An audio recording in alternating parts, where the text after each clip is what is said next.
La foi qui me fait vivre.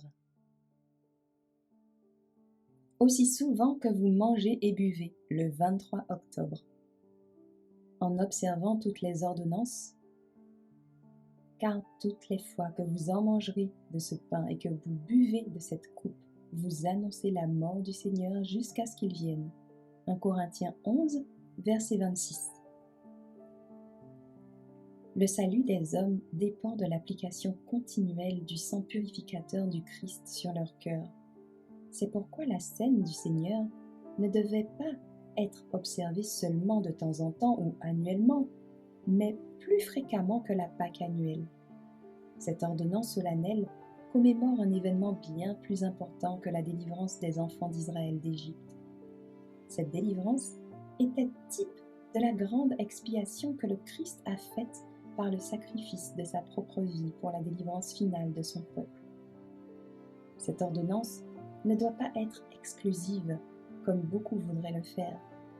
Chacun doit participer publiquement et rendre ainsi témoignage. J'accepte le Christ comme mon sauveur personnel. Il a donné sa vie pour moi afin que je sois sauvé de la mort. Le service de la communion indique la seconde venue du Christ. Il a été conçu pour garder cette espérance vivante dans l'esprit des disciples. Chaque fois qu'ils se réunissaient pour commémorer sa mort, il racontait comment il prit la coupe, rendit grâce et la leur donna, en disant « Buvez-en tous, car ceci est mon sang, le sang de la nouvelle alliance qui est répandu pour beaucoup, pour la rémission des péchés.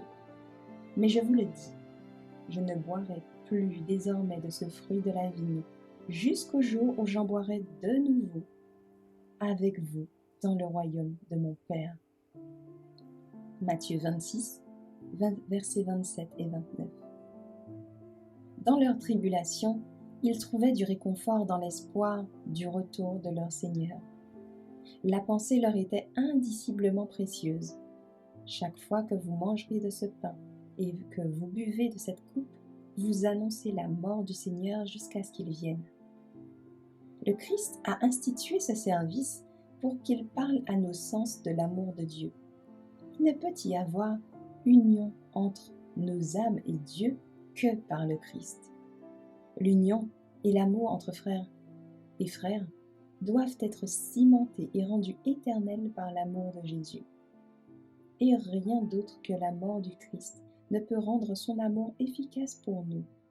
C'est seulement à cause de sa mort que nous pouvons attendre avec joie sa seconde venue. Son sacrifice est le centre de notre espérance.